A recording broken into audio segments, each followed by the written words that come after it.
یا صاحب الجمال یا سید البشر بعد از خدا بزرگ توی قصہ مختصر سیدنا کریم صلی اللہ علیہ وآلہ وسلم. تیرا شیوا میرا مسلک ورفان اللہ کا ذکرک. ہم بڑے خوش قسمت ہیں الحمدللہ رب العالمین کہ ہم اس ہستی کا تذکرہ کر رہے ہیں جس کی تعریف میں قرآن نازل ہوا ہے، اور اللہ کریم نے پورے قرآن میں اپنے اور اپنے حبیب کے بے شمار تذکرے کیے ہیں. آپ صلی اللہ علیہ وسلم کی ولادت باسعادت مکہ میں ہوئی. اللہ کریم نے ایک ایسے گھرانے کو چنا جہاں پہ حضرت عبداللہ، ان کی زوجہ حضرت بی بی آمنہ اور حضرت عبداللہ کے والد حضرت عبد المطلب، یہ ایک گھرانہ تھا. 11 چچا تھے، ایک یعنی بھرا پورا گھرانہ تھا. قریش میں بڑی عزت کی نگاہ سے دیکھا جاتا تھا. 4 یا 6 پھوپھیاں روایات میں آتی ہیں. ایک قریش کے معزز گھرانے میں اللہ کریم نے نبی کریم صلی اللہ علیہ وسلم کو بھیجا، اور یہ بزرگ ہستی ایک ایسے گھر میں پیدا ہوئی جہاں پہ عزت بھی تھی، نیک نامی بھی تھی، بزرگی بھی تھی. اور حضرت عبداللہ جو آپ کے والد ہیں، اللہ کریم نے ان کو 100 سرخ اونٹوں کی قربانی کے بدلے میں حیات بخشی تھی، کیونکہ حضرت عبد المطلب نے یہ دعا مانگی تھی جب کعبہ کی کھدائی کر رہے تھے، اور وہاں سے انہیں بہت زیادہ مال و متاع ملا کیونکہ انہوں نے خواب میں آب زمزم کی جگہ کو دیکھ لیا تھا. تو وہ اکیلے تھے، ان کے ساتھ ان کے ایک بیٹے تھے حارث، اور اسی کھدائی کے دوران انہیں لوگوں نے بڑا تنگ کیا، اور لوگوں نے کہا کہ اب تو آپ کو یہاں سے سونے کے ہرن اور سب کچھ مل چکا ہے، آپ ہمیں دے دیں. مخالفت کی تو انہوں نے دعا مانگی تھی کہ اللہ کریم اگر تو مجھے 11 بیٹے دے اور 11 کے 11 اپنی جوانی کو پہنچے تو میں ایک بیٹے کو قربان کروں گا. تو حضرت عبداللہ کے نام سے قرآن نکل رہا تھا. آخر حضرت عبداللہ کے نام پہ جب قرآن نکلا تو یہ لاڈلے بھی تھے، چھوٹے بھی تھے، تو لہٰذا پھر ایک کہانا نے کہا کہ آپ ایسا کریں کہ 100 یعنی ہر دفعہ جب قرآن ڈالیں، بار بار ڈال رہے تھے، بار بار آپ کا نام نکل رہا تھا، تو آخر 10 اونٹ بڑھاتے گئے، 100 اونٹ پہ جا کے پھر اونٹ نکلے کہ آپ اونٹ ذبح کر دیں. تو جب آپ کے والد حضرت عبداللہ کو اللہ کریم نے بچایا تو پورے مکہ کو 100 اونٹوں کا گوشت کھلایا. کہا جاتا ہے کہ وہ گوشت جانوروں نے، انسان 100 اونٹ بہت زیادہ ہوتے ہیں چھوٹی سی بستی کے لیے. تو اس طرح آپ فرمایا کرتے تھے میں 2 ذبیحوں کی اولاد ہوں، ایک میرے والد اور دوسرا حضرت اسماعیل علیہ السلام. حضرت اسماعیل علیہ السلام کی آپ نسل سے ہیں. حضرت ابراہیم آپ کے جد امجد ہیں. آپ کے دادا کا نام عبد المطلب ہے اور آپ کے والد کا نام عبداللہ ہے. آپ کے والد کی شادی حضرت بی بی آمنہ سے ہوئی. 6 یا 5 ماہ کی شادی کو ابھی ہوئے تھے تو پریگننسی سے تھیں وہ. تو تجارت کا مال لے کے وہ گئے اور کھجوروں کی تجارت کرتے تھے. شادی کے 5-6 ماہ بعد ہی وہ گھر سے نکلے اور پھر واپس نہیں آئے، کیونکہ سفر کے دوران مدینہ میں انہیں تیز بخار ہوا. حضرت بی بی آمنہ کے میکے مدینہ میں تھے، اور اس طرح سے وہ اپنے سسرال میں ہی بیمار ہوئے. اور جب تک ادھر اطلاع ملی حضرت عبد المطلب کو، انہوں نے فوراً اپنے بیٹے کو بھیجا کہ لے کے آئیں، لیکن اس وقت تک آپ کا وصال ہو چکا تھا، بہت زیادہ بیمار تھے، بس تیز بخار ہوا. اور اس طرح نبی کریم صلی اللہ علیہ وسلم اس دنیا میں آنے سے پہلے ہی یتیم ہو گئے. یہ دور یتیم جب اس دنیا میں تشریف لائے تو ان کی والدہ نے پریگننسی کے دوران بہت سے عجیب و غریب سے معجزات دیکھے کہ وہ فرماتی ہیں کہ جب میں چلتی تھی تو لگتا تھا کہ جیسے کوئی مجھے میرے اوپر سایہ کرتا ہے، درخت پودے میرے اوپر سائبان تان لیتے تھے، لگتا تھا کہ جب دھوپ آتی ہے تو بدلی میرے اوپر چلتی ہے. اور جب پیدائش ہوئی تو پھر بھی انہوں نے دیکھا کہ بہت سے معجزے ہوئے ہیں کہ چھت پھٹا ہے، فرشتوں کی قطاریں اتری ہیں، نور جسم سے نکلا ہے. اور روایات کے برعکس جو اللہ کریم نے آپ کو اس دنیا میں مبعوث فرمایا تو جو دایا تھی شفا، وہ فرماتی ہیں کہ آپ کے جسم میں عطر پہ کوئی غلاظت نہیں تھی، آپ پہلے سے ختنہ شدہ تھے، ناف کٹی ہوئی تھی، اور جب آپ کی پیدائش ہوئی ہے تو آپ سجدے میں گئے، اور حضرت شفا سے ہی روایت ہے کہ آپ نے کلمہ پڑھا، اور بعض روایات میں آتا ہے کہ یا امتی کہا. تو اس طرح یہ گورے نایاب، یہ درے نایاب اللہ کریم نے اس کائنات میں مبعوث فرمائے. اور عرب کا یہ رواج تھا کہ جب بچہ پیدا ہوتا تو اسے اس کی تربیت کے لیے، خالص زبان سیکھنے کے لیے، ٹھیٹھ زبان سیکھنے کے لیے، خالص خوراک کھانے کے لیے کھلی آب و ہوا میں بھیج دیا جاتا تھا.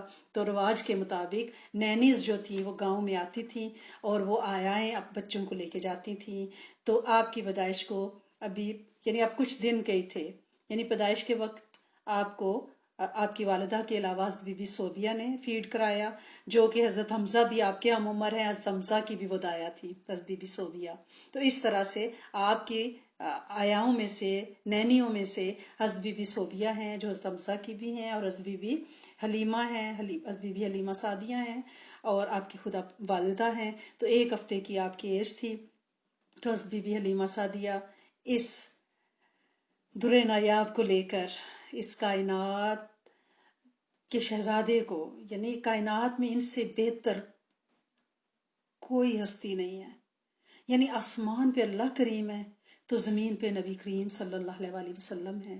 اور اس طرح سے وہ جو ماڑی ماندی سی گدی پہ آئی تھی، اور اب ان کی گدی جو ہے وہ دوڑتی ہے اور سفر کرتی جا رہی ہے، کیونکہ اب اس کا سوار بدل چکا ہے.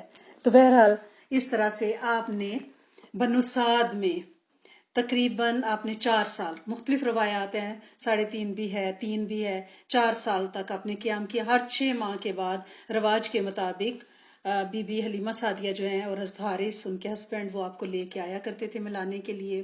3 سال بعد وہ جب شک صدر کا وہاں پہ واقعہ آیا ہے جو کہ مشہور ہے، آپ نے سنا ہوا ہے کہ اللہ کے رسول صلی اللہ علیہ وسلم بچوں کے ساتھ کھیل رہے تھے، تو اللہ کریم نے آسمان سے فرشتے بھیجے. حضرت جبرائیل علیہ السلام کی معیت میں آپ کا سینہ اطہر چاک کیا گیا، آپ کے دل مبارک کو نکال کے تشت میں رکھا گیا، اور اس میں سے آپ کی اپنی ایک روایت اور حدیث ہے کہ اس میں سے شیطان کا حصہ جو ہے وہ نکال دیا گیا. تو اس طرح سے نبی کریم صلی اللہ علیہ وسلم کے ساتھ جو بچے کھیل رہے تھے وہ بھاگتے ہوئے آئے اور آ کے حضرت بی بی حلیمہ سعدیہ کو کہا کہ ہمارے قریشی بھائی کے ساتھ اس طرح سے ہوا ہے. تو وہ دونوں ہسبینڈ اور وائف حضرت بی بی حلیمہ سعدیہ حضرت حارث وہ بہت ڈر گئے. تو انہوں نے وہ واپس مکہ آپ کو لے آئے. ان کا خیال تھا کہ شاید کسی سیب کا سایہ ہو گیا ہے نا، تو اس وقت کیونکہ بھوت پریت کا، سیب کا، خراب بھی بڑا رواج ہے، اللہ پاک رحم فرمائے ہر ایک کے اوپر. تو وہ پھر حضرت بی بی حلیمہ سعدیہ جب لے کے آپ کو مکہ آئی ہیں تو آپ کی والدہ ماجدہ نے کہا کہ نہیں نہیں نہیں، مجھے کسی فکر کی ضرورت نہیں ہے. جب میں حمل سے تھی اور ڈلیوری کے دوران بھی میں نے ایسے آثار دیکھے ہیں اور وہ بشارتیں مجھے ہوئی ہیں خوابوں میں، تو میرے بچے کو کوئی تکلیف نہیں ہو سکتی. اور یہاں کیونکہ اس وقت وبا پھیلی ہوئی ہے شہر میں، تو آپ واپس لے جائیں. تو اس طرح نبی کریم صلی اللہ علیہ وسلم 4 سال تک تقریباً قبیلہ بنو سعد میں رہے ہیں. اور پھر جب آپ واپس آئے 2 سال آپ نے صرف اپنی والدہ حضرت بی بی آمنہ کے ساتھ گزارے ہیں.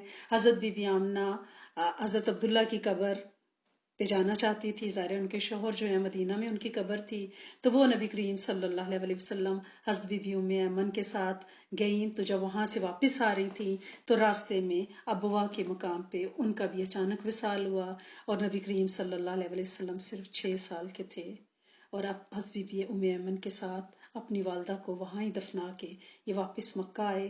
پھر آپ کی پرورش کی ذمہ داری اللہ کریم نے حضرت عبد المطلب دادا کو دی، اور دادا سے زیادہ کون بچوں کے لاڈ کر سکتا ہے ماں باپ کے بعد. تو حضرت عبد المطلب نے بہت زیادہ لاڈ سے آپ کو پالا. 2 سال کی اللہ پاک نے ان کو بھی مہلت دی، اور پھر ان کا بھی انتقال ہو گیا. لیکن انہوں نے اپنی یاد میں نبی کریم صلی اللہ علیہ وسلم کو کہ خوب لاڈ لڈائے ہیں، کہ کیونکہ وہ سردار تھے قریش کے، اور کعبہ کے سامنے وہ قالین بچھتا تھا اور اس کے اوپر بیٹھ کے وہ فیصلے کیا کرتے تھے. 11 بیٹوں کی قطار دائیں بائیں سفید لباس اور بڑے بڑے شملوں کے ساتھ کھڑی ہوتی تھی. حضرت عبد المطلب کعبہ کی دیوار کے ساتھ بیٹھے ہوتے تھے، اور یعنی جرگہ فیصلے ہوتے تھے. تو اس وقت نبی کریم صلی اللہ علیہ وسلم کھیلتے ہوئے آتے اور آپ کے پاس بیٹھ جاتے، تو آپ کے چچا آپ کو اٹھانا چاہتے، لیکن حضرت عبد المطلب فرماتے اس میرے بچے کو میرے پاس رہنے دو. تو بہت زیادہ لاڈ سے انہوں نے رکھا، ظاہر دادا تھے. تو اس کے بعد پھر ان کا انتقال ہو گیا، لیکن وہ کیونکہ بہت دانا ہستی تھے تو انہوں نے اپنے بیٹے کو حضرت ابو طالب کو یہ کہا کہ کیونکہ حضرت عبداللہ اور حضرت ابو طالب ایک ہی ماں میں سے تھے، سگے بھائی تھے، تو انہوں نے نبی کریم صلی اللہ علیہ وسلم کی ذمہ داری جو ہے وہ حضرت ابو طالب کے حوالے کر دی، اور ابو طالب نے بھی کمال احسن طریقے سے یہ نبھائی۔ آپ سوچتے ہوں گے کہ والد پیدائش سے پہلے چلے گئے، والدہ 6 سال کی عمر میں، دادا 8 سال کی عمر میں، میرا رب اپنے حبیب کو کسی کا احسان مند نہیں چھوڑنا چاہتا تھا کہ کس نے تربیت کی، نہ کوئی استاد، نہ کوئی ایسا رشتہ کہ جس نے وہ ایک مشکل جو بچپن کا ٹائم ہوتا ہے اس میں ساتھ دیا، یکے بعد دیگرے، بلکہ آپ یہ دیکھیں کہ ٹیسٹ پہ ٹیسٹ۔ آج ہمارے یہاں کوئی چھوٹا سا حادثہ ہو جائے، چھوٹا تو نہیں خیر، ہمارے لیے تو بہت بڑا ہوتا ہے کیونکہ ہم بڑے کمزور لوگ ہیں، تو کہتے ہیں کہ چھوٹے چھوٹے بچے کیا کریں گے۔ یہ دیکھیں کہ جو مور ختم نبوت ہیں، جو 14ویں کا چاند اس کائنات میں قرآن لے کے قیامت تک ہمارے لیے اترا، ان کی مثال آپ دیکھیں۔ جب زندگی میں کوئی تکلیف، کوئی مشکل پڑا کرے نا، تو نبی کریم کی صلی اللہ علیہ وسلم کی حیات طیبہ سے فیض لے لیا کریں۔ اس کو صرف پڑھنا نہیں ہوتا کہانی کے طور پہ، اس کو اپنے دل کی تختیوں پہ لکھ لینا ہوتا ہے کہ جو ہی کوئی زندگی میں خدا نخواستہ کوئی ٹیسٹ آئے تو فوری طور پہ آپ کا دھیان حجرہ مبارک کی طرف چلا جائے، حیات نبوی کی طرف، صلی اللہ علیہ وسلم کی طرف چلا جائے۔ تو کہتے ہیں نا کہ کوئی منظر سدا نہیں رہتا، ہر تعلق مسافرانہ ہے، تو یہ مسافرانہ سی زندگی ہے، ایسے ہی چلتے پھرتے گزر جانی ہے۔ بہر حضرت ابو طالب نے آپ کو بہت محبت سے رکھا، یعنی اس وقت آپ کی عمر 8 سال تھی، اور جب تک آپ کی شادی ہوئی ہے 25 سال کی عمر تک آپ حضرت ابو طالب کے ساتھ ہی رہے۔ حضرت ابو طالب خود بھی کثیر الاولاد تھے، لیکن سفر حضر میں آپ کو ساتھ رکھتے، اپنے ساتھ سلاتے۔ آپ کے ساتھ نبی کریم صلی اللہ علیہ وسلم نے شام کا سفر کیا، یمن کا سفر بھی روایات میں آتا ہے، اور شام کے سفر کے دوران آپ کو وہ بحیرہ جو ہے ایک راہب ملا جو کبھی اپنے حجرے سے نہیں نکلتا تھا، اور اس نے کہا کہ اب جب یہ بچہ پہاڑی سے اتر رہا تھا تو میں نے دیکھا کہ ہر چیز سرنگوں ہو رہی ہے، اور پھر اس نے اپنی کتاب کو کھولا اور کبھی آپ کی مور نبوت کو چیک کرتا، کبھی آپ کی آنکھوں کے سرخ ڈوروں کو چیک کرتا، اور اس نے کہا کہ یہ نبی ہیں، اگر نصرانیوں کو پتہ چل گیا تو یہ انہیں نقصان پہنچائیں گے، آپ انہیں واپس لے جائیں۔ تو حضرت ابو طالب اونے پونے اپنی مال کو بیچ کے واپس لے کے نبی کریم صلی اللہ علیہ وسلم کو مکہ تشریف لے کے آگے۔ اس کے علاوہ جب نبی کریم صلی اللہ علیہ وسلم کی عمر 15 سال تھی تو آپ نے حرب الفجار، ایک دم سے جیسے ورلڈ وار ہوتی ہے نا، ایسے سارے قبائل میں جنگ چھڑ گئی، اور یہ جنگ 4 سال تک رہی۔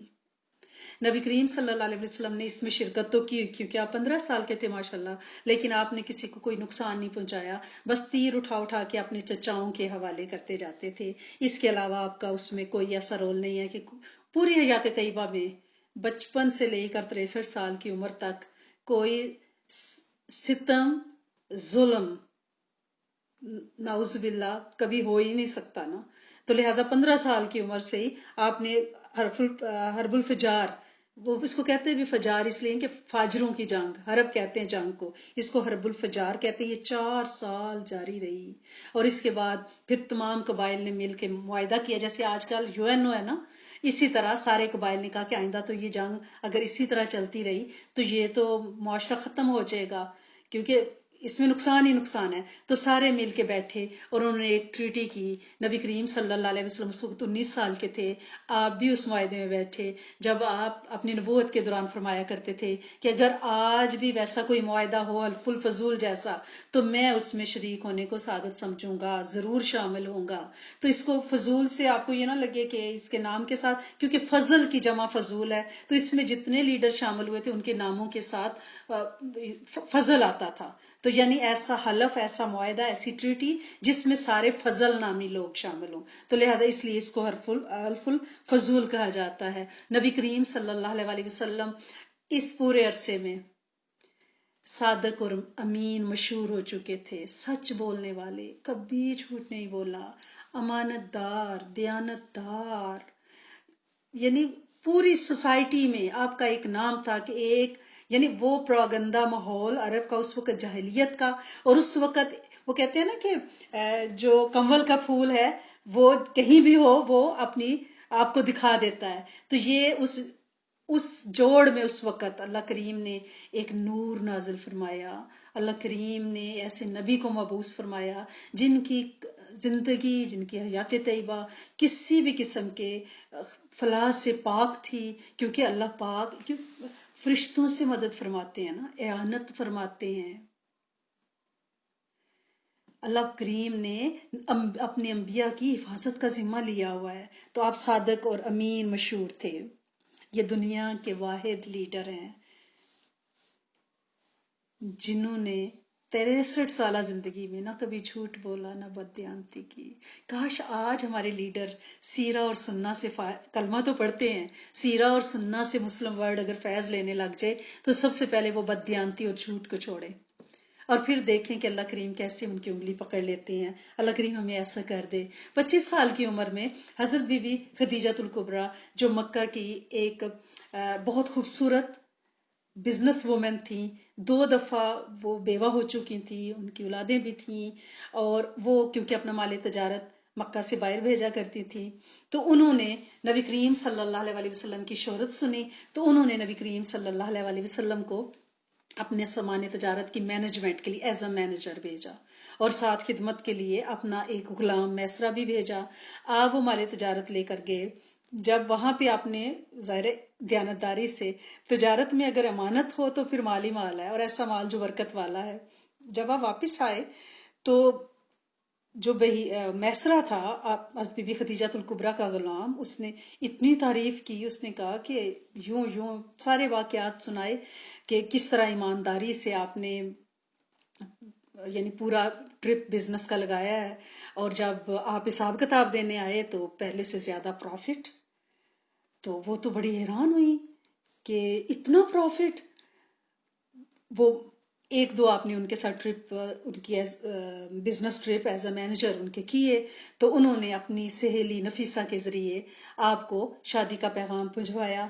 آپ نے فرمایا کہ میں اپنے چچا سے پوچھ کے، تو اپنے چچا سے مشورہ کرنے کے بعد آپ کا نکاح حضرت بی بی خدیجہ الکبریٰ سے ہوا. آپ کی عمر 25 سال تھی اور حضرت بی بی خدیجہ الکبریٰ 40 سال تھی. یہ ساری باتیں اپنے پلو سے باندھتی جائیں جب آپ اپنے بچوں کے رشتے کرنے جائیں تو ٹھیک ہے نا. 15 سال کا ایج ڈیفرنس تھا. اللہ کریم نے ساری آپ کی اولاد حضرت بی بی خدیجہ الکبریٰ کے وطن سے دی ہے، سوائے حضرت ابراہیم علیہ السلام کے جو حضرت بی بی ماریہ قبطیہ سے تھے. اور حضرت بی بی خدیجہ الکبریٰ نے اپنا جان، مال، محبتیں، تشفی، تسلی سب آپ کے حوالے کی. اور الحمدللہ رب العالمین جب وہ نبی کریم صلی اللہ علیہ وسلم کی معیت میں تھیں تو اللہ پاک ان کو سلام جبرائیل علیہ السلام کے ذریعے بھیجا کرتے تھے. یہ سعادت بھی تو پھر انہی کو حاصل ہے. تو بہرحال اسی دوران جب آپ کی عمر 25 سال تھی، شادی ہو گئی، تو ایک واقعہ حجر اسود کو نصب کرنے کا ہے کہ کعبہ کی دیواریں سیلاب کی وجہ سے گر گئی تھی. تو اہل مکہ نے سوچا کہ کیوں نہ ہم کعبہ کی تعمیر کریں. تو اس وقت بحیرہ عرب کے کنارے پر ایک پرانا بحری جہاز جو تھا وہ کھڑا تھا، اس کے تختے خریدے گئے، اور اہل مکہ نے جب کعبہ کی تعمیر کی تو اس وقت حجر اسود کو جب نصب کرنے کا ٹائم آیا، انہیں پتا تھا، روایت میں تھا کہ حضرت ابراہیم علیہ السلام اور حضرت اسماعیل علیہ السلام نے جب کعبہ کو تعمیر کیا تھا تو یہ پتھر جو تھا یہ آسمان سے اللہ کریم نے بھیجا تھا. تو ہر کوئی یہ سعادت حاصل کرنا چاہتا تھا کہ اس پتھر کو وہ نصب کرے. تو اب ایسا لگ رہا تھا کہ جیسے جنگ چھڑ جائے گی، اور ایسی جنگ چھڑے گی جس میں خون خرابہ ہوگا. تو آخر ایک عقل مند نے مشورہ دیا کہ ایسا کرتے ہیں کہ کل جو کوئی خانہ کعبہ میں سب سے پہلے داخل ہوگا، جو وہ فیصلہ کرے گا اس کو قبول لیں گے. تو نبی کریم صلی اللہ علیہ وسلم سے پہلے فجر کے وقت کون داخل ہو سکتا تھا کعبہ؟ تو جب حضرت نبی کریم صلی اللہ علیہ وسلم کعبہ میں سب سے پہلے داخل ہونے والوں میں سے تھے، آپ کو اختیار دیا گیا. تو آپ نے کمال حکمت سے یہ فیصلہ کیا اور اتنی بڑی جنگ کو ہوتے ہوتے روک دیا. فیصلہ یہ آپ نے فرمایا کہ ایک چادر لائی جائے. آپ نے حجر اسود کو اٹھا کے اس میں رکھا، اور پھر ہر قبیلے کے سردار سے کہا کہ آپ اس چادر کو ہر طرف سے پکڑ لیں. سارے سرداروں نے چادر کو سائیڈوں سے پکڑ لیا اور بلندی پہ لے گئے، اور اوپر آپ صلی اللہ علیہ وسلم جب چڑھے اور آپ نے اٹھا کے پتھر کو اپنی جگہ نصب کر دیا، اور اس طرح اس 25 سالہ عمر میں اس دانائی اور حکمت کے ساتھ آپ نے یہ فیصلہ کیا. اور اس کے بعد اسی دوران آپ اکثر تخلیے میں بیٹھتے، سچے خواب دیکھتے، اور رات کو جو خواب دیکھتے دن کو وہ پورا ہو جاتا. یہ نبوت کی نشانیوں میں سے ہے نا رؤیا صادقہ، کہ سچے خواب نظر آنا. اور غار حرا میں آپ نے جانا شروع کر دیا. غار حرا مکہ سے تھوڑے فاصلے پر ایک غار ہے، وہاں پہ آپ ستو، کھجور، پانی وغیرہ لے کے چلے جاتے تھے، اور وہاں پہ کئی دن تک عبادت کرتے رہتے تھے. حضرت بی بی خدیجہ الکبریٰ بھی اکثر بچوں کے ساتھ وہاں آس پاس ہی رہتی تاکہ آپ کی خبر گیری کرتی رہیں، غلام کے ذریعے بھی آپ کو کھانا وغیرہ یا ضروریات زندگی، کیونکہ آپ کے پاس جو بھی چیز ہوتی تھی مسافروں میں آپ میزبانی کر دیتے تھے، آتے جاتے لوگوں کو، مسافروں کو پانی، کھجور، ان سے ان کی میزبانی کر دیتے تھے. تو وہاں پہ اللہ کریم نے آپ کو نبوت کے لیے چنا، اور وہ غار اس خطۂ زمین پہ وہ جگہ ہے جہاں جبرائیل علیہ السلام اترے، اور ہمارے نبی کریم صلی اللہ علیہ وسلم پہ پہلی وحی غار حرا میں اقرا بسم ربک الذی خلق پہلی وہ آیت نازل ہوئی، اور وہ پہلی آیت ہی پڑھائی کے متعلق ہے. یہ اس بات کا ثبوت ہے کہ تعلیم بہت بہت ضروری ہے، علم اور پھر عمل. تو وہ واقعہ آپ کو پتہ ہے کہ آپ نے فرمایا کہ میں پڑھا لکھا نہیں ہوں، تو 2-3 دفعہ یہ فرمایا. تو پھر حضرت جبرائیل علیہ السلام نے آپ کو سینے سے لگا کے بھیجا، اور اتنے زور سے دبایا کہ آپ کو لگا کہ آپ کا سینہ دب جائے گا، اور پھر آپ کو پڑھنے کا کہا. آپ نے پڑھنا شروع کیا. اور اس واقعے سے علماء نے یہ بھی ایک نکالی ہے مثال کہ نبی کریم صلی اللہ علیہ وسلم کو اس طرح سے یعنی وہی آپ پہ نازل ہونا کہ آپ کے سینے کو بھیجا گیا کہ مشقت کے ساتھ، علم جو ہے وہ مشقت کے ساتھ ہے. آپ کہیں کہ آپ آرام سے بیٹھے بھی رہیں اور آپ کو کمفی کوزی صوفوں اور بستروں پہ بیٹھ کے علم آ جائے، نہیں، یہ مجاہدے کے ساتھ مشاہدہ ہے. جتنا مجاہدہ ہوگا، جتنی محنت ہوگی، اللہ کریم اسی طرح سے نوازیں گے. اب آپ مجاہدے سے ہی بیٹھی ہیں نا، لیکن یہ تو سوچیں نا کہ 12 ربیع الاول، شب جمعہ، ایام ابیض، اتنی ساری نعمتیں، اور رات کی تاریکی میں بیٹھ کر کس ہستی کے بارے میں ہم بات کریں، تو یہ آپ کا مجاہدہ ہے. اس پہ میرا رب عز و جل آپ کو ضرور خیر و برکتوں کے مشاہدے کرائے گا انشاءاللہ العزیز. تو اس طرح جب آپ کے پاس پہلی وحی نازل ہوئی، آپ بہت زیادہ گھبرائے.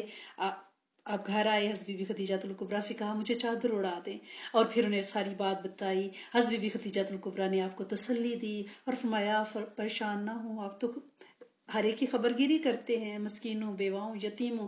یعنی تشفی کے جو بول آپ کے اس پریشانی کے عالم میں نبوت پہ رکھے گئے، وہ بھی ایک عورت کا کام ہے. ہمیں یہ ساری چیزیں ساتھ ساتھ سیکھتے جانا ہے کہ ہم خواتین ہیں، ہمیں اپنے شوہروں کے لیے، اپنے مردوں کے لیے سکون اور کمفرٹ کا باعث ہونا ہے. اگر انہیں کوئی تکلیف، کوئی پریشانی ہو تو ہم بجائے اس کے کہ ہاں ایسے تو ہونا ہی تھا نا، آپ کا تو علاج ہی ہوا ہے نا، ایسے نہیں، تشفی دینی، یہ لرننگ ہے ساری.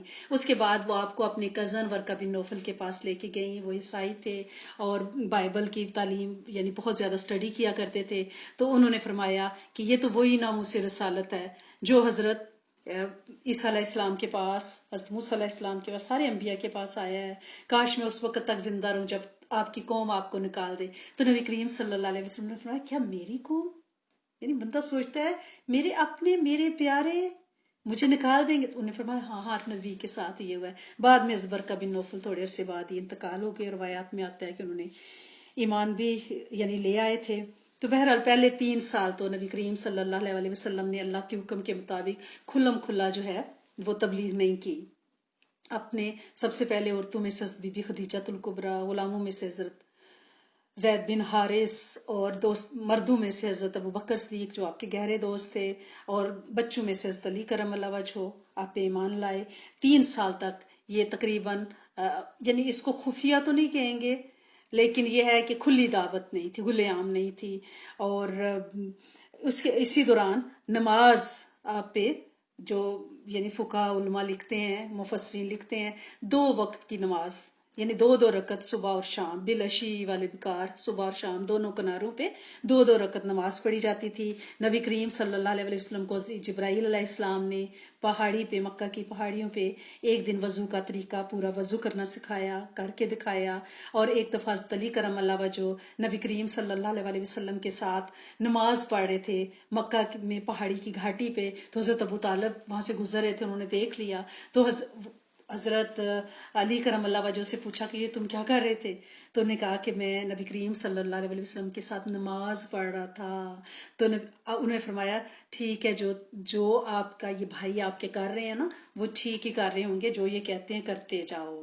یعنی انہیں پتا تھا، لیکن ان 3 سالوں میں کفار مکہ نے یہ کبھی نہیں سوچا تھا کہ یہ اتنا ایک یونیورسل پاور بن کے یہ مذہب اٹھے گا۔ ان کا خیال تھا یہ نوجوانوں کی ایک باڑ ہے، جیسے جذباتی سے ہو کے نوجوان کوئی ایک مسلک، کوئی ایک گروپ بن جاتا ہے، یہ ویسا کوئی گروپ ہے کہ جس میں سارے غلام ہیں، سارے، یعنی حضرت بلال حبشی، حضرت سہیب رومی، حضرت سمیہ، حضرت، یعنی سارے غلامین غربا، کمزور، تو کہتے تھے یہ ہمارے غلام ہیں، ایسے ہی یہ جمع ہو رہے ہیں ایک جگہ، یہ ہمارا کیا بگاڑ سکتے ہیں، تکبر۔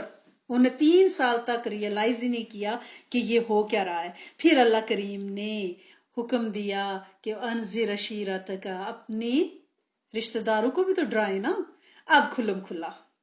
تو اس پہ نبی کریم صلی اللہ علیہ وسلم نے اپنے رشتہ داروں کی دعوت کی، بہت غصے ہوئے، ہمیں اس لیے بلایا کہ ایک خدا کی عبادت کرو، پاؤں پٹکتے چلے گئے، پھر بلایا اور پھر فرمایا کوئی ہے؟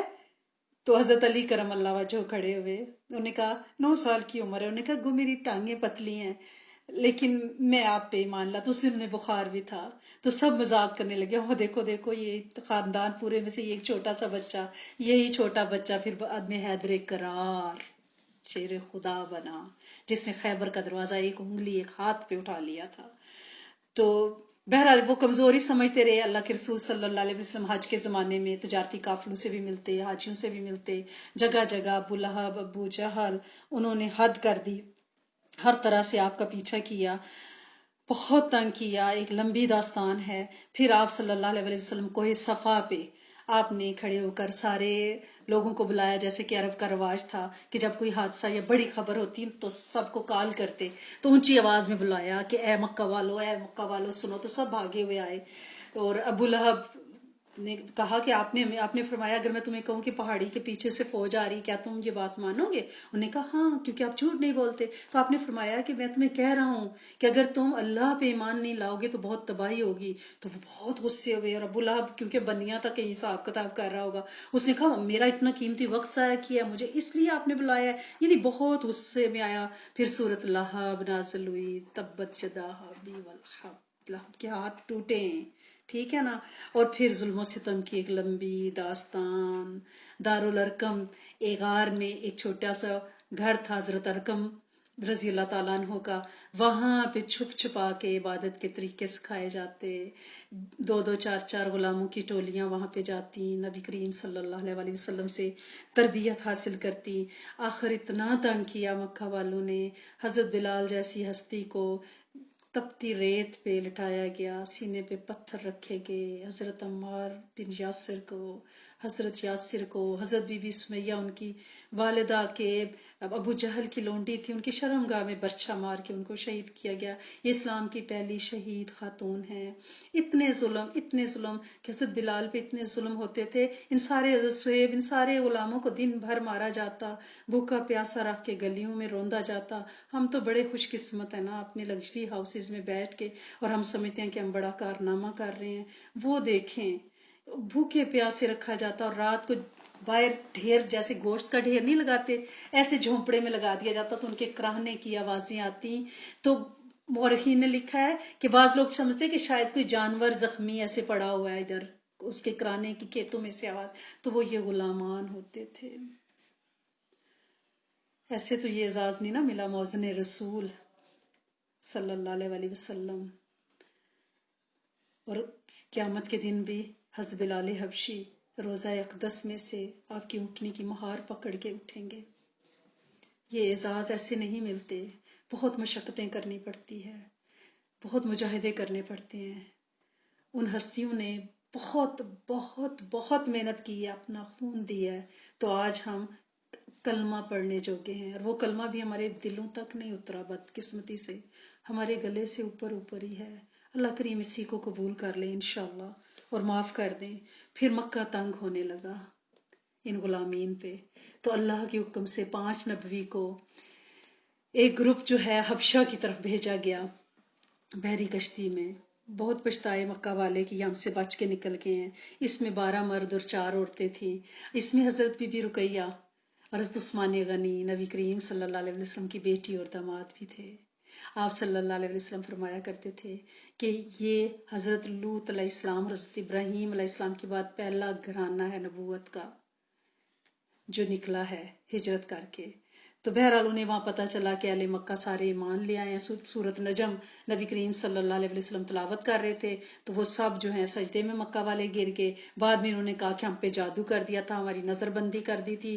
یہ خبر جو ہے وہ حبشہ پہنچی، وہ لوگ بیچارے لٹے ماندے واپس آئے مشکلوں کے ساتھ، لیکن پتہ چلا کہ خبر جھوٹی تھی۔ کچھ واپس چلے گئے، کچھ بڑی اذیتوں میں رہے۔ پھر 2 سال کے بعد پھر دوبارہ اللہ کریم کے حکم سے یہ 7 ہجری کو پھر دوبارہ جائیں گے۔ نجاشی جو حبشہ کا حکمران تھا اس نے بہت زیادہ ان لوگوں کی قدردانی کی، ایمان بھی لے آیا۔ اس کے بعد ہی پھر اللہ پاک نے سنی، حضرت حمزہ ایمان لائے ہیں۔ ابو جہل نے نبی کریم صلی اللہ علیہ وسلم کے ماتھے پہ پتھر مارا تھا، وہ خون نکلا تھا۔ حضرت حمزہ شکار کے لیے گئے ہوئے تھے، جب واپس آئے تو لونڈی نے بتایا کہ آج آپ کے بھتیجے کے ساتھ، کیونکہ یہ دونوں دودھ شریک بھائی بھی ہیں، چچا اور بھتیجا بھی ہیں اور دوست بھی ہیں، لیکن حضرت حمزہ ابھی تک ایمان نہیں لائے تھے۔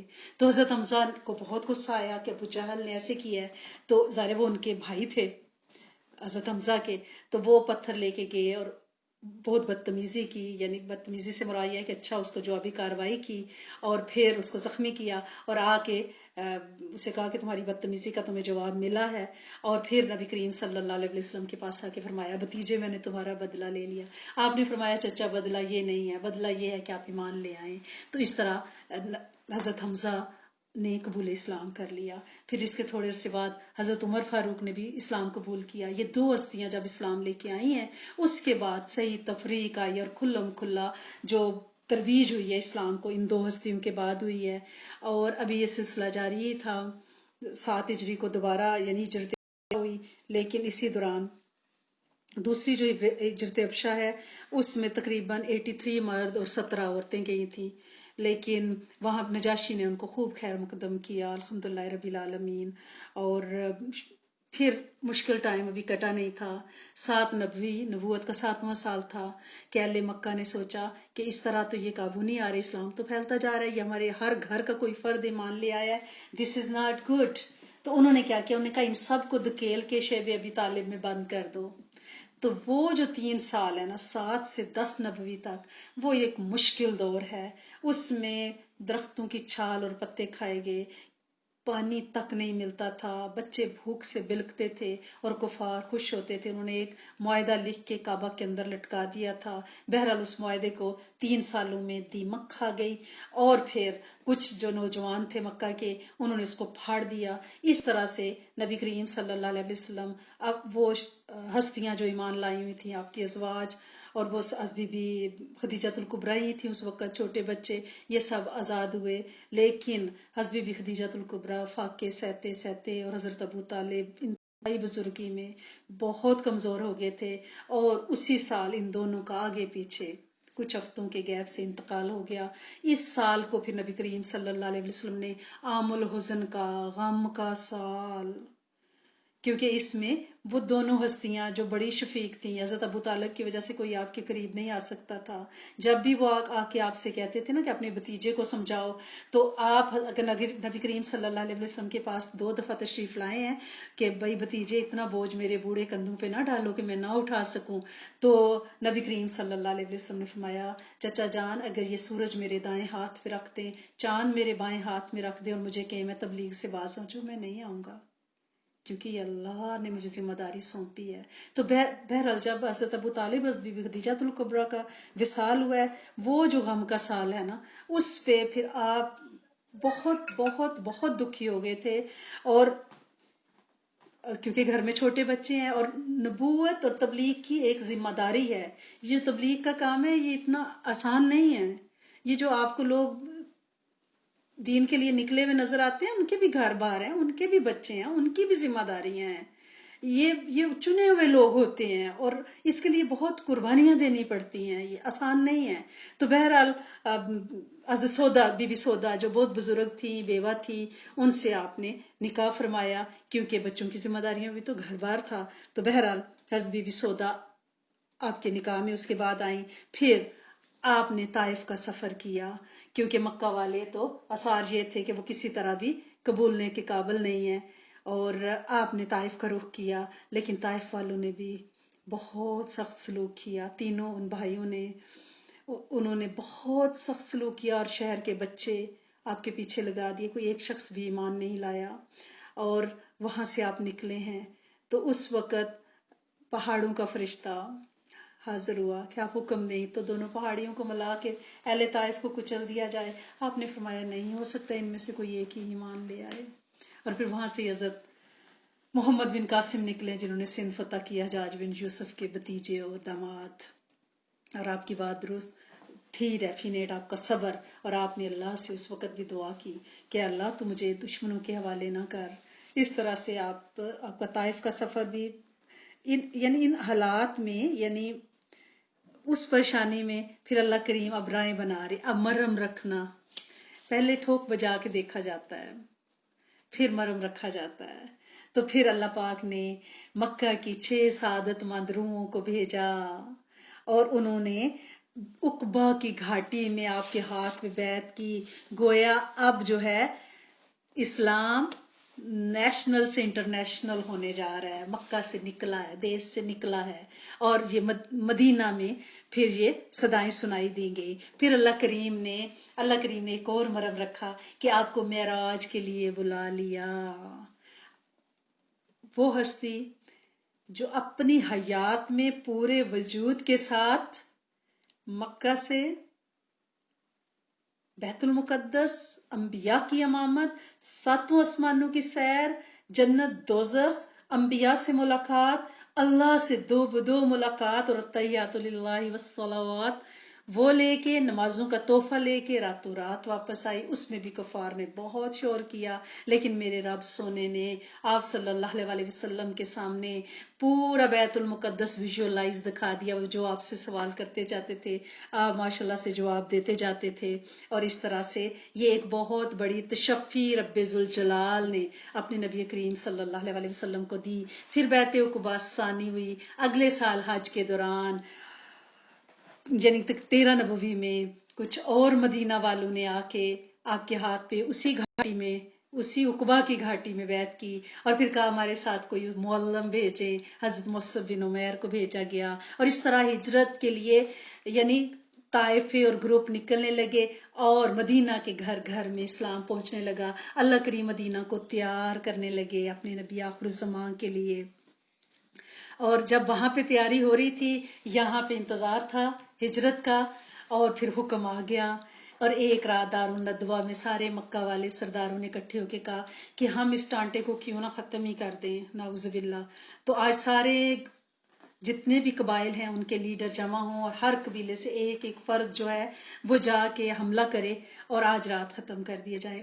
اللہ کریم نے نبی کریم صلی اللہ علیہ وسلم کے پاس وحی بھیجی. حضرت علی کرم اللہ وجہہ کو اپنے بستر اطہر پہ سلا کے آپ سورت یاسین کی وہ آیت نا وَجَعَلْنَا مِن بَيْنِ أَيْدِيهِمْ سَدًّا وَمِن خَلْفِهِمْ سَدًّا فَأَغْشَيْنَاهُمْ فَهُمْ لَا يُبْصِرُونَ، وہ والی آیت پڑھتے ہوئے ان کی طرف مٹی پھینکتے ہوئے اور وہ سو گئے. اور آپ اور حضرت ابوبکر صدیق نکلے، غار سور میں قیام کیا. راستے میں حضرت بی بی ام محبت کی وہ بکری جس نے کبھی دودھ نہیں دیا اور چھوٹی بچی ہے، اس کا دودھ دھویا. اور پھر وہاں سے نکلے، قباء میں پہنچے، اور قباء میں پھر آپ کی بعد میں پیچھے سے فیملی بھی آپ سے آ کے ملی.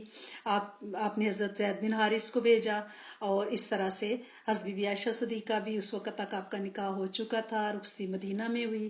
اور آپ کے بچے بھی سوائے بی بی زینب کے، کیونکہ وہ میرڈ تھیں اور ان کے شوہر حضرت ابو العاص جو ایمان نہیں لائے تھے، لہٰذا وہ ہجرت نہیں کر سکیں. باقی یہ سب آپ سے وہاں جا کے ملے. پھر طائف سے آپ مدینہ کی طرف روانہ ہوئے. مدینہ والے بے چین، آپ کا استقبال کیا. میرے رب سونے نے پھر اب راہیں کھولی. گویا اب ایک اسلامک اسٹیٹ بننے جا رہی تھی، جس میں یعنی 10 سال جو مکہ میں آپ نے گزارے ہیں، 13 سال، اور 10 سال مدینہ میں، اب اس ایک ڈیکیڈ میں میرے رب نے ایک ایسی مثالی حکومت، ایک ایسا قانون نافذ کر کے امپلیمنٹ کر کے دکھا دیا کہ ایسے دنیا کا نظام قیامت تک چلنا ہے. یہ ریاست مدینہ ہے جس کو لے کر چلنا ہے. تو اب وہ رول ماڈل جو ایک سٹیٹ ہے وہ بننے جا رہی ہے. مدینہ والوں نے بہت استقبال کیا. حضرت ابو ایوب انصاری آپ کے میزبان رہے. آپ تقریباً 8-9 ماہ تک ان کے گھر میں مقیم رہے. اس کے بعد ازواج کے جو حجرے بنے. پھر مسجد نبوی کی تعمیر، مسجد نبوی کی تعمیر میں آپ نے خود حصہ لیا. یہ زمین 2 یتیم بچوں کی تھی، سہل اور سہیل کی. وہ ہدیہ کرنا چاہتے تھے لیکن آپ نے فرمایا نہیں، ہم اس کی قیمت دیں گے. آپ نے وہ زمین خریدی. وہاں پہ اپنے ساتھیوں کے ساتھ مل کر کھجور کے پتوں کی چھت اور مڈ کے ساتھ ایک کچی مسجد بنائی گئی. مسجد کچی تھی، نمازی بڑے پکے تھے. اب مسجدیں پکی ہیں، نمازی بڑے کچے ہیں. اب تو میرے رب نے خیر تالے ہی لگا دیے. تو اس طرح سے مسجد نبوی کی تعمیر ہوئی.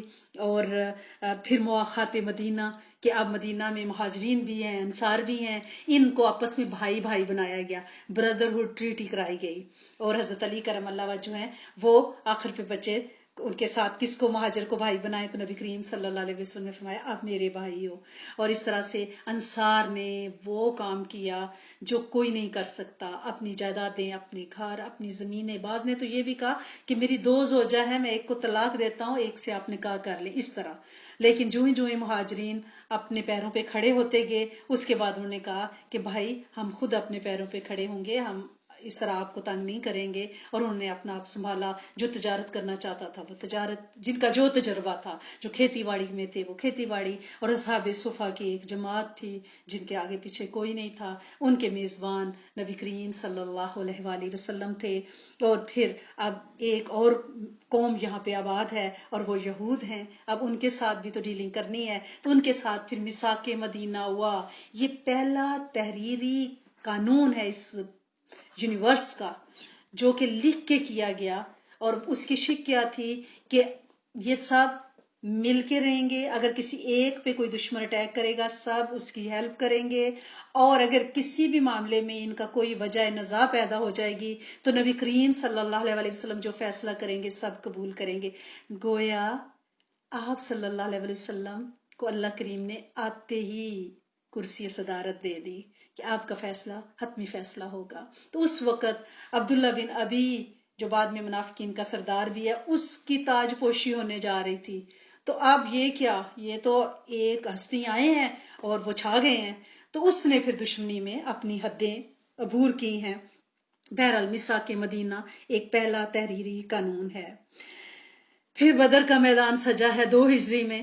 اور مکہ والوں نے کہا کہ ہم تو 1000 ہیں، ان کے پاس کیا آؤ اس چھوٹے سے پودے کو. ان کو خبریں تو پہنچ رہی تھی نا کہ بھائی وہاں تو مواخات ہو گئی، مسجد بن کی، میثاق مدینہ ہو گیا، وہ تو اپنے پیروں پہ کھڑے ہو گئے. انہوں نے کہا کیوں نہ ہم جا کے اس ریاست کو بننے سے پہلے توڑ دیں. لیکن جسے میرا رب بچانا چاہے اسے کوئی مار نہیں سکتا. وہ ہے نا مٹ کے رہیں گے میرے نبی کی دشمن، ان نشانیہ کا والابتر. ٹھیک ہے نا، دشمنی بے نشان رہے گا. آج ان کے کوئی نشان ہی نہیں ملتے. کوئی آپ نے دیکھا کسی نے نام ابو جہل رکھا ہو، ابو لہب رکھا ہو؟ مٹ گئے، ختم ہو گئے. ان نشانیہ کا والابتر، وہ ہو گئے ابتر. لیکن میرے رب سونے نے آپ کے نام کو قیامت تک زندہ رکھا ہے، زندہ ہے، زندہ رہے گا انشاءاللہ العزیز. تو بدر کا میدان جب سجا ہے، وہ تو بڑی اکڑ کے آئے تھے کہ دیکھو بھائی ہم تو 1000 ہیں، ان کے پاس یہ 313. لیکن جب میرا رب فرشتوں سے نصرت فرماتا ہے تو میرے رب نے نشان زدہ گھوڑے اور فرشتے عرش سے نازل فرمائے اور پھر یہ میدان مسلمانوں نے مارا. صرف 14 مسلمان شہید ہوئے ہیں. 70 کفار، وہ جن کے اکڑے ہوئے بڑی بڑی گردنیں اور سر تھے نا ابو جہل، وہ سارے بدر کے کنویں میں پائے گئے.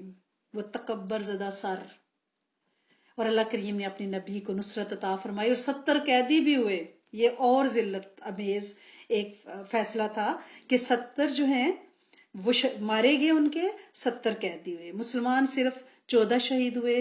یہ میدان مسلمانوں نے الحمدللہ رب العالمین مار لیا۔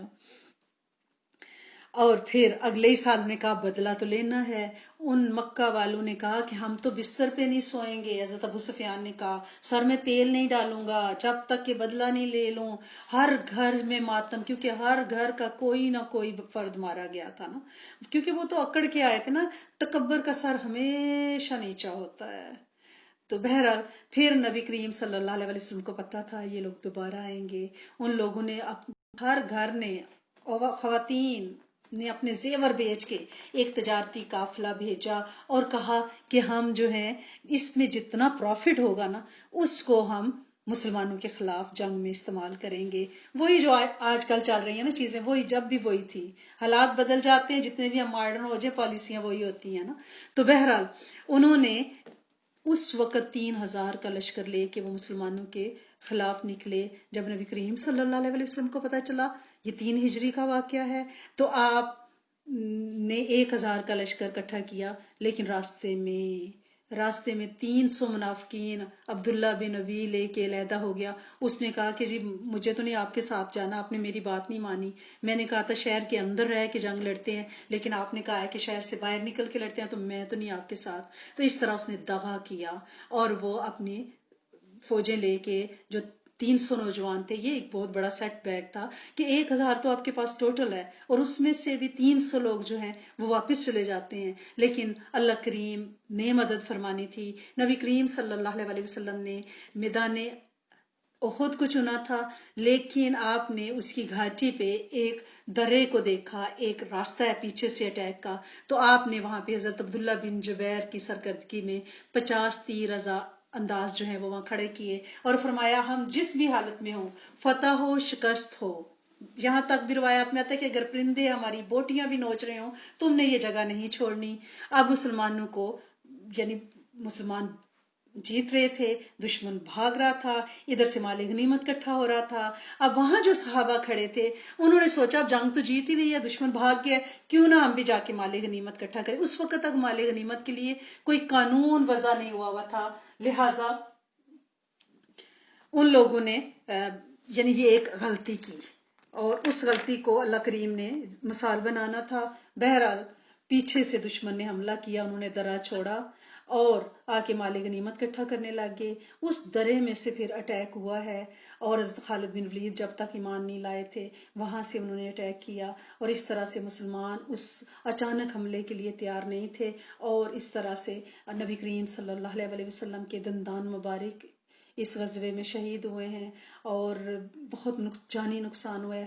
حضرت حمزہ شہید ہوئے ہیں اور یہ ایک بھاری غزوہ تھا مسلمانوں پہ، لیکن اس میں لرننگ اور لیسن تھا کہ نبی کریم صلی اللہ علیہ وسلم کی اطاعت کتنی ضروری ہے۔ اگر صحابہ بھی موئے برابر بھی اس سے پلٹیں گے تو پھر کس طرح سے اللہ کی طرف سے سزا آتی ہے۔ اس کے بعد 4 ہجری کو کوئی غزوہ نہیں ہوا، 5 ہجری کو پھر یہ 10,000 فوج لے کے آئے۔ دیکھیں تو صحیح، سال آتے ہیں کہ اس ریاست کو ختم کر دے، ابھی تک انہیں سمجھ نہیں آئی کہ جس سے اللہ کریم بچانا چاہے اسے کوئی ختم نہیں کر سکتا۔ اس دفعہ یہ 10,000 لے کر آئے، لیکن ایک مہینہ یہ رہے، ایک طوفان نے ان کو اڑا کے رکھ دیا، اور یہ غزوہ بھی بغیر کسی جنگ و جدل کے اللہ کریم نے مسلمانوں کے ہاتھ کیا، کیونکہ اس میں مسلمانوں نے خندق کھودی تھی حضرت سلیمان فارسی کے کہنے پر، اور وہ ایک کھڈا کھود دیا تھا، اس کے لیے تیار ہی نہیں تھے۔ یہ تو ایرانی جنگی سٹائل تھا، جب یہ آئے دیکھا آگے اتنا بڑا گڑھا ہے تو یہ بیٹھ کے خیمے لگا کے روز 10 اونٹ ذبح کرتے، اور اتنی بڑی فوج کو 10,000 کو کھلانا کوئی آسان کام تھا؟ تو لہٰذا اس طرح یہ نامراد لیٹے۔ پھر اس کے بعد بنو قریظہ کا سانحہ ہوا ہے، کیونکہ یہودی جو ہیں وہ مسلمانوں کی جڑیں کاٹنے پہ تھے۔ جب غزوہ احزاب ہو رہا تھا تو انہوں نے پیچھے سے مسلمان عورتوں اور بچوں پہ حملے کی کوشش کی تھی، تو لہٰذا اللہ کا حکم آیا جب نبی کریم صلی اللہ علیہ وسلم غزوہ احزاب سے واپس ہوئے، آپ غسل فرما رہے تھے تو حضرت جبرائیل علیہ السلام آئے اور انہوں نے فرمایا کہ اللہ کے رسول صلی اللہ علیہ وسلم آپ نے ہتھیار اتار دیے ہیں، ابھی فرشتوں نے تو ہتھیار نہیں کھولے اور آپ غزوے کی تیاری کریں۔ تو بہرحال بنو قریظہ جو کہ گھر کے بھیتی تھے یہودی، ان کے ساتھ ان پہ اٹیک کیا گیا. بہرحال وہ مفتو ہوئے اور حضرت معاذ کے کہنے پر یعنی ان کو سالس بنایا گیا کہ بھائی ان کی غداری کی ان کو کیا سزا دی جائے. تو ان کی کتاب کے مطابق، توریت کے مطابق یہ تھا کہ جو غداری کرے اس کی سزا موت ہے. تو اس طرح سے ان کے بہت سے افراد جو ہیں وہ موت کی گھاٹی اتارے گئے.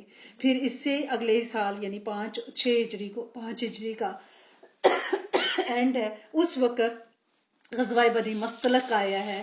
یہ غزوہ جو ہے یہ آپ نے نام سنا ہوگا حارث بن زرار کا. یہ ادھر سے پتہ چلا کہ وہ کوئی مسلمانوں کے خلاف بہت ہی چال بازیاں کر رہے ہیں. تو اس غزوے کے دوران مسلمانوں کو فتح تو ہوئی، لیکن غزوے سے واپسی پر حضرت بی بی عائشہ صدیقہ پہ منافقین نے الزام لگا دیا. واقعہ افک ہوا کہ حضرت بی بی عائشہ صدیقہ کا ہار گر گیا تھا. تو جب صبح کے وقت یہ سارا قافلہ نکلا ہے تو وہ اپنے ہار کی تلاش میں یعنی جہاں رفع حاجت کے لیے گئی تھی نا، وہ اس کو ڈھونڈنے گئی تھی. پیچھے سے قافلہ چلا گیا. جب آپ کا کچاوا اونٹ کے اوپر رکھا گیا تو انہیں اندازہ نہیں تھا، کیونکہ آپ اتنی چھوٹی اور ہلکی اور پتلی سی تھی کہ آپ کچاوے کے اندر بیٹھی ہیں کہ نہیں. تو حضرت صفوان بن معطل جو ہیں ان کی ڈیوٹی تھی کہ صبح جب روشنی میں جب قافلہ چلا جائے تو وہ پیچھے رکا کریں اور پھر وہ دیکھیں کہ کوئی چیز تو نہیں گری. تو حضرت بی بی عائشہ صدیقہ جب واپس آئی تھی تو قافلہ جا چکا تھا، وہ چادر لے کے وہیں لیٹ گئی. حضرت صفوان بن معطل نے دیکھا کہ کوئی خاتون لیٹی ہوئی ہیں تو انہوں نے انا للہ و انا الیہ راجعون پڑھا اور آپ اٹھی، آپ نے پردہ فرمایا. انہوں نے پردے کی آیات سے پہلے آپ کو دیکھا ہوا تھا، وہ پہچان گئے کہ آپ زوجہ محترمہ رسول صلی اللہ علیہ وسلم ہیں. انہوں نے اپنا اونٹ آگے کیا، خود ادھر کمر کر کے کھڑے ہوئے. آپ اونٹ پہ سوار ہوئیں اور تقریباً چاشت کے وقت آپ جہاں قافلہ پہنچا تھا، حضرت صفوان بن معطل کے ہاتھ میں لگام تھی اونٹ کی اور پہنچے تو منافقین نے باتیں شروع کر دی.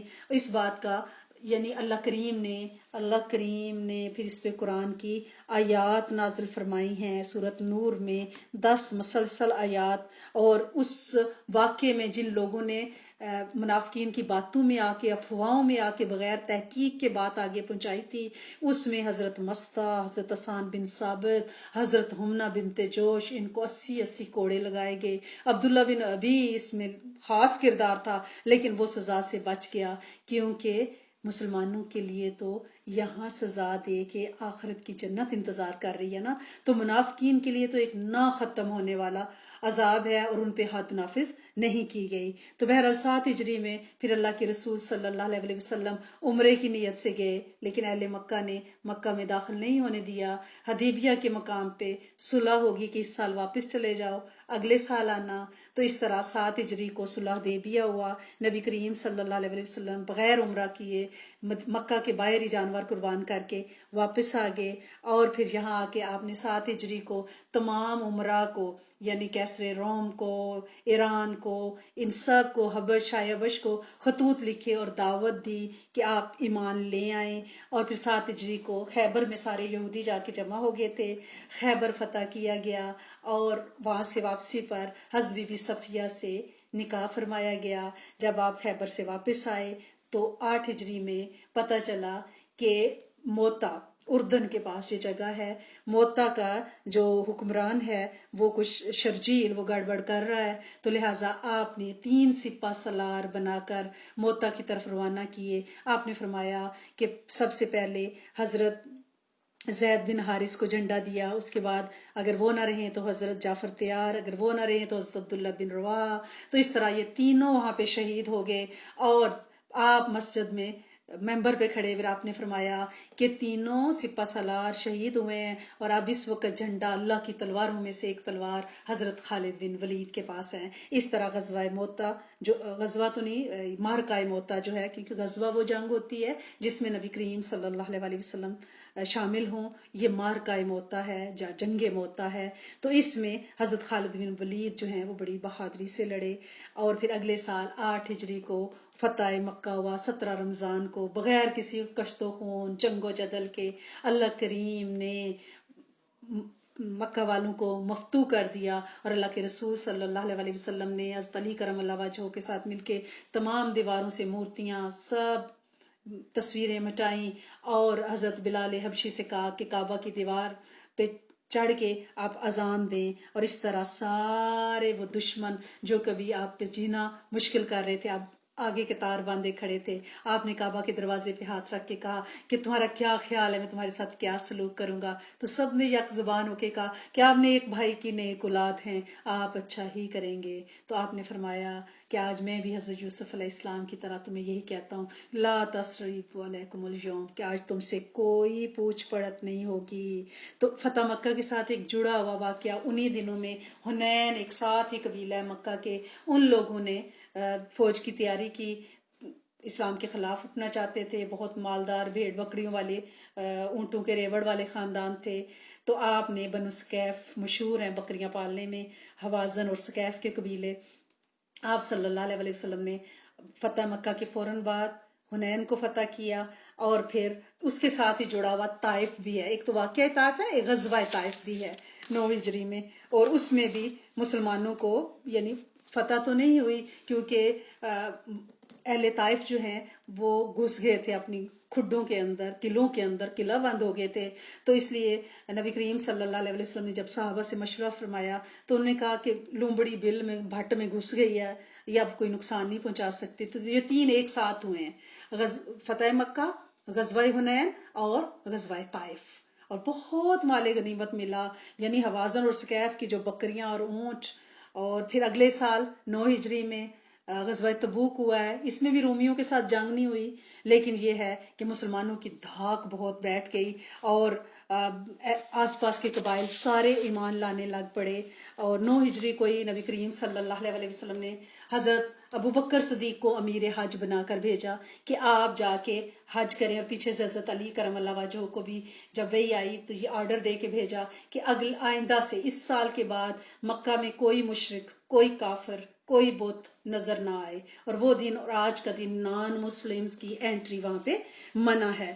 اور اسی دوران پھر سورت نصر نازل ہو گئی، جس کو سن کے حضرت ابو بکر رونے لگے کہ جب رب کی مدد آ پہنچی، لوگ گروہ در گروہ اسلام میں شامل ہو رہے ہیں۔ اس میں موت کا پیغام تھا، گویا واپسی کا اب اعلان ہو گیا تھا۔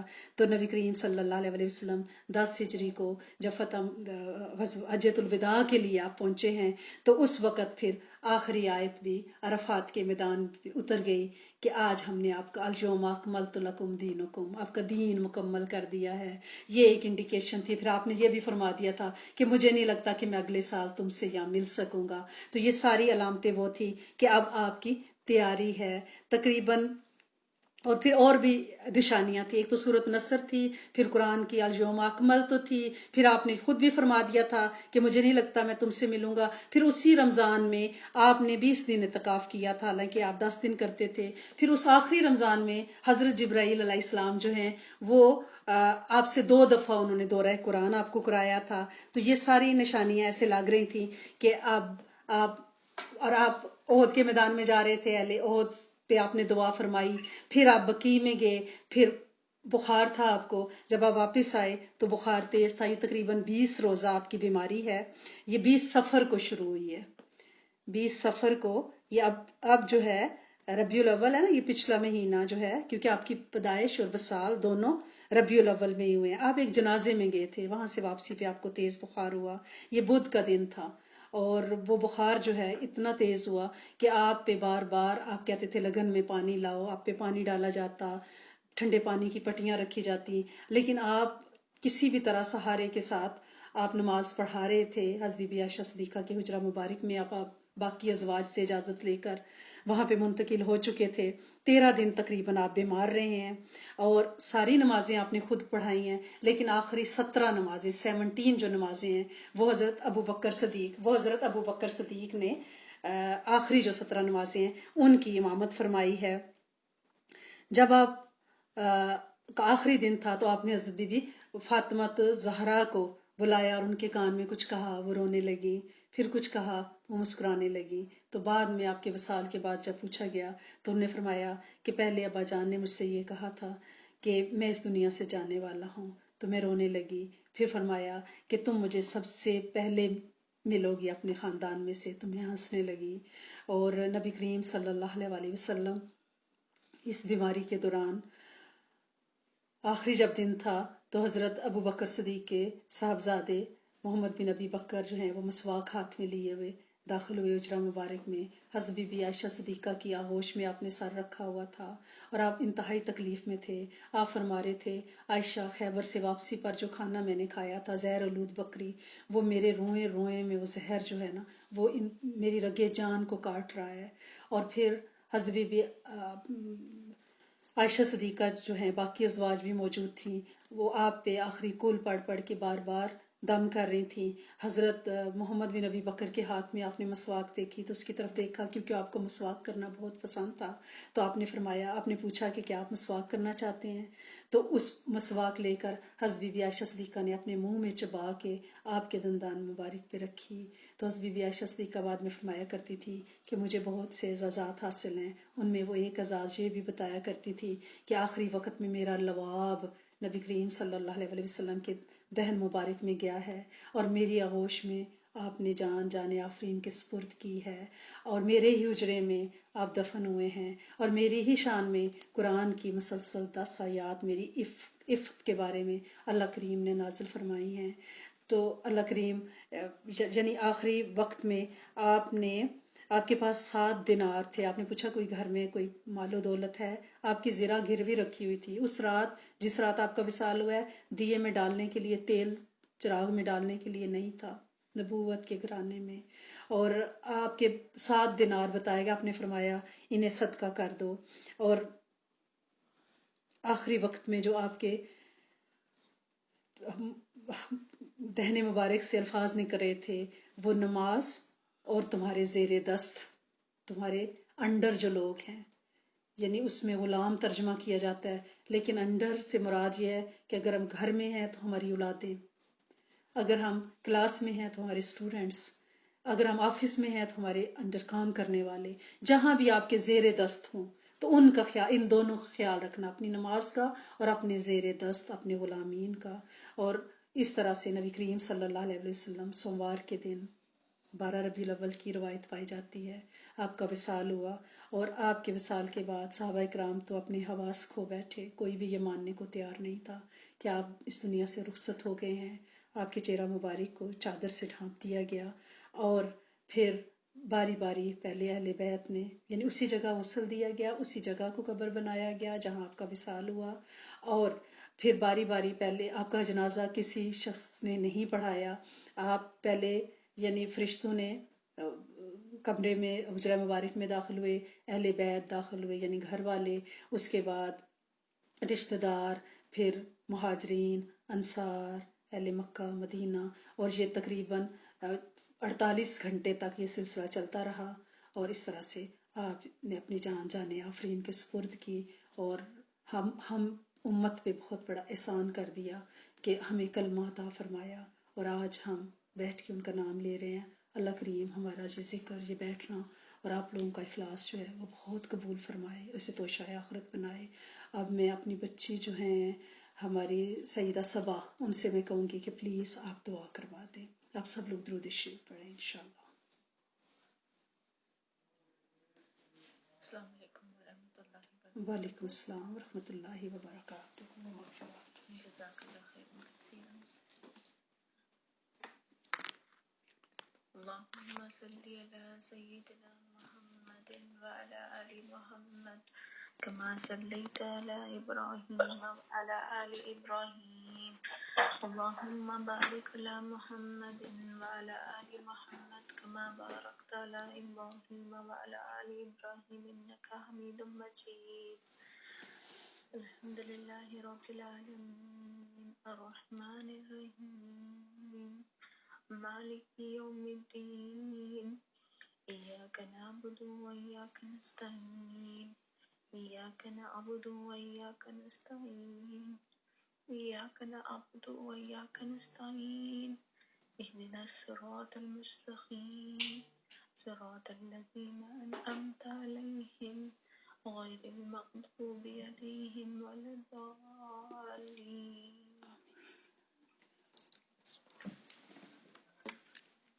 بسم الله على ديني ونفسي وولدي وأهلي ومالي. بسم الله على ديني ونفسي وولدي وأهلي ومالي. بسم الله على ديني ونفسي وولدي وأهلي ومالي. ربنا لا تؤاخذنا إن نسينا واخطأنا. ربنا ولا تحمل علينا إصرا كما حملته على الذين من قبلنا. ربنا ولا تحملنا ما لا طاقة لنا به واعف عنا واغفر لنا وارحمنا أنت مولانا فانصرنا على القوم الكافرين. ربنا آمنا فاغفر لنا وارحمنا وأنت خير الراحمين.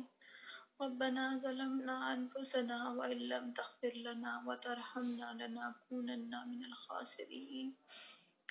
ربنا آتنا في الدنيا حسنة وفي الآخرة حسنة وقنا عذاب النار، عذاب القبر، عذاب الحشر، عذاب الميزان. وادخل الجنة مع الأبرار يا عزيز يا غفار يا رب العالمين. رب ارحمهما كما ربياني صغيرا. رب ارحمهما كما ربياني صغيرا. رب ارحمهما كما ربياني صغيرا. اللهم افرغ علينا وصبرا ثابت أقدامنا وانصرنا على القوم الكافرين. اللهم إنا نستعينك ونستغفرك ونؤمن بك ونتوكل عليك ونثني عليك الخير. يا رب العزت يا رحمن يا رحيم يا کریم یا رحمان یا غفار یا ودود یا جواد یا عزیز. یا اللہ، یا اللہ، یہ آپ کی رحمت ہے، یہ آپ کا کرم ہے ہم پہ یا اللہ، کہ ہم اتنی بڑی رات، اتنے بڑے دن آپ کی رحمت سے، آپ کے کرم سے سارے اپنے چاہنے والوں کے ساتھ، اپنے لوگوں میں الحمدللہ سیف ساؤنڈ ہیلدی اللہ تعالیٰ ہم آپ کی رحمت کے سائے میں بیٹھے ہیں یا اللہ. یا اللہ تیرے پیارے نبی کی سیرت پڑھ کے بیٹھے ہیں یا اللہ.